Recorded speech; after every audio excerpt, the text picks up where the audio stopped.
नमस्कार दोस्तों, स्वागत है आपका आरक्यू वर्ल्ड में। दोस्तों, हमारे चैनल पर भारतीय कला, संस्कृति और इतिहास से संबंधित महत्वपूर्ण कहानियों एवं संदर्भों के विषय में चर्चा की जाती है। इसके अतिरिक्त इस चैनल पर संग्रहालय विज्ञान से संबंधित बातों की भी चर्चा होती है। आज के वीडियो में हम बात करेंगे भारतीय चित्रकला के अमर कलाकार रहे राजा रवि वर्मा की, जिन्होंने अपने ब्रश से भारतीय देवी देवताओं को जीवंत करने का प्रयास किया। या ये कहें कि आज जितने भी देवी देवताओं के फोटो हमको मिलते हैं या इलस्ट्रेशन हमको मिलते हैं, वो सब राजा रवि वर्मा द्वारा ही निर्मित किए गए थे। तो आज का टॉपिक बहुत महत्वपूर्ण है। एक बार पुनः आप लोग मेरे साथ बने रहिए वीडियो के अंत तक। दोस्तों, राजा रवि वर्मा एक ऐसा नाम जिसने भारत की कला को नई दिशा दी। वे पहले भारतीय चित्रकार थे जिन्होंने भारतीय पौराणिक पात्रों, पौराणिक कथाओं और पुस्तकों के विषय में यह माना जाता है कि इनसे संबंधित पुरातात्विक साक्ष्य अभी तक विद्वानों को नहीं प्राप्त हुए हैं। इसलिए पौराणिक पात्र जो भी माने जाते हैं, उन सब के विषय में केवल और केवल साहित्यिक स्रोत के रूप में जो बातें हैं, उन्हीं पर चर्चा की जा सकती है।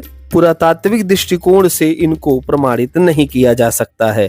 तो यथार्थवादी शैली में प्रस्तुत किया था राजा रवि वर्मा ने ऐसे पौराणिक पात्रों को। उनकी कला ने परंपरा और आधुनिकता के बीच एक सेतु का निर्माण किया है, जो महत्वपूर्ण कार्य माना जाता है। अनेक विद्वान यह कहते हैं कि राजा रवि वर्मा ने फिल्मी दुनिया की अभिनेत्रियां थीं, उनके चित्रों को ही देवी देवताओं के रूप में अंकित किया था और अलग अलग अभिनेत्रियों को अलग अलग देवियों के रूप में दर्शाने का कार्य किया। इसके अतिरिक्त पुरुषों का भी ऐसे ही पुरुष देवताओं के रूप में चित्रांकन करने का कार्य भी रवि वर्मा ने किया था। तो राजा रवि वर्मा का जन्म 29 अप्रैल 1848 को दक्षिण भारत के केरल के किलिमनूर में हुआ था। बचपन से ही उन्हें रंगों से बेहद लगाव था। कहा जाता है कि 5 साल की उम्र में ही उन्होंने दीवारों पर कोयले से चित्र बनाना शुरू कर दिया था। उनकी प्रतिभा देखकर त्रावणकोर के राजा ने उन्हें प्रोत्साहन दिया और एक जर्मन कलाकार से चित्रकला सिखवाई। राजा रवि वर्मा ने भारतीय देवी देवताओं को यथार्थ रूप में प्रस्तुत करने का प्रयास किया, जो कि अभिनेत्रियां हुआ करती थीं फिल्मी दुनिया की। उनकी तेल चित्रकला शैली में पश्चिमी तकनीक और भारतीय भावनाओं का सुंदर संगम दिखाई देता है। उन्होंने स्त्री सौंदर्य, भक्ति और भावनाओं को अत्यंत कोमलता से उकेरा है।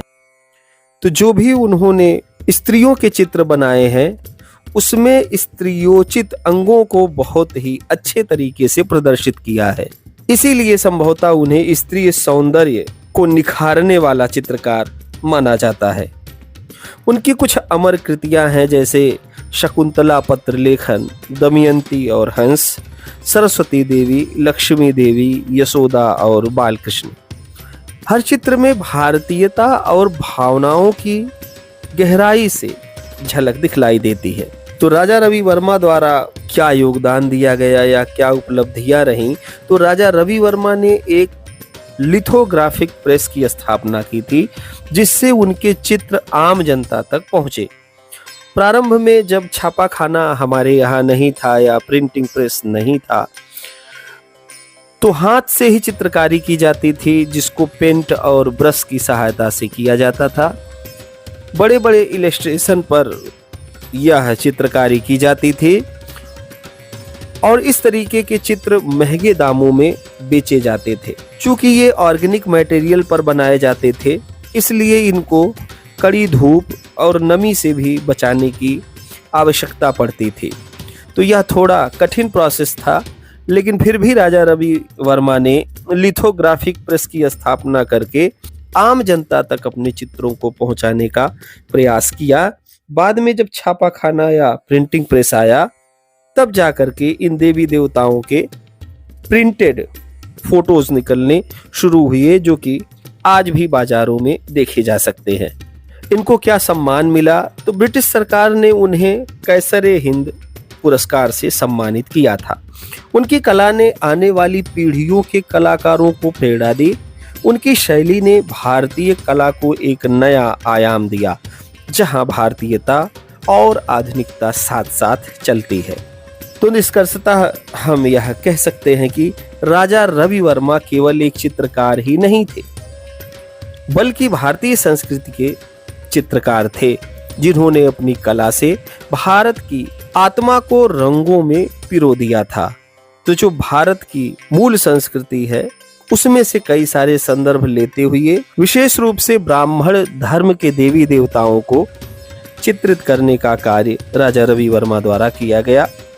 जैसे भरहुत स्तूप के ऊपर हमें एक स्त्री की आकृति मिलती है, जिसमें वो खड़ी हैं और 2 गज एक घट लेकर के उन पर जलाभिषेक कर रहे हैं। इस तरीके के अलग अलग स्तूपों, महाविहारों या संघारामों से मूर्तियों की प्राप्ति होती है, जिसमें एक देवी बैठी हैं और 2 हाथी सूंड में जल लेकर के एक घट से उनका जलाभिषेक कर रहे हैं। तो ये बेसिकली तथागत बुद्ध की माता या सिद्धार्थ की माता महामाया मानी जाती हैं। लेकिन राजा रवि वर्मा ने कॉपी करके इनको गजलक्ष्मी के रूप में चित्रित किया। ऐसे ही शेष साई विष्णु का जो चित्रांकन किया गया, वो लेटे हुए बुद्ध से किया गया है, जो नागवंश द्वारा संरक्षित दिखाए गए हैं और वो भी लेटी हुई अवस्था में देखे जा सकते हैं, विशेष रूप से मूर्ति शिल्प कला में। तो इस तरीके से राजा रवि वर्मा ने अलग अलग संदर्भों को लिया और उनको ब्राह्मण धर्म के देवी देवताओं के रूप में चित्रित करने का कार्य किया। तो इस तरीके से राजा रवि वर्मा का योगदान यही रहा कि उन्होंने सांस्कृताइजेशन में महत्वपूर्ण योगदान दिया। बौद्ध धर्म के अनेक प्रतीकों, बोधिसत्वों, भिक्षुड़ियों, भिक्षुओं और स्वयं बुद्ध की भी मूर्तियों का अनुकरण करते हुए अलग अलग ब्राह्मण धर्म के देवी देवताओं का चित्रांकन किया और अलग अलग संदर्भों को भी प्रदर्शित करने का कार्य किया, जो कि विशेष रूप से जातक कथाओं से संबंधित माने जाते हैं। तो अगर आपको राजा रवि वर्मा के जीवन और कला से जुड़ी यह कहानी पसंद आई हो, तो वीडियो को लाइक करें, शेयर करें और सब्सक्राइब करना ना भूलें। आपके विचार हमें कमेंट में ज़रूर बताएं। वीडियो में अंत तक बने रहने के लिए आप सभी लोगों का बहुत बहुत धन्यवाद।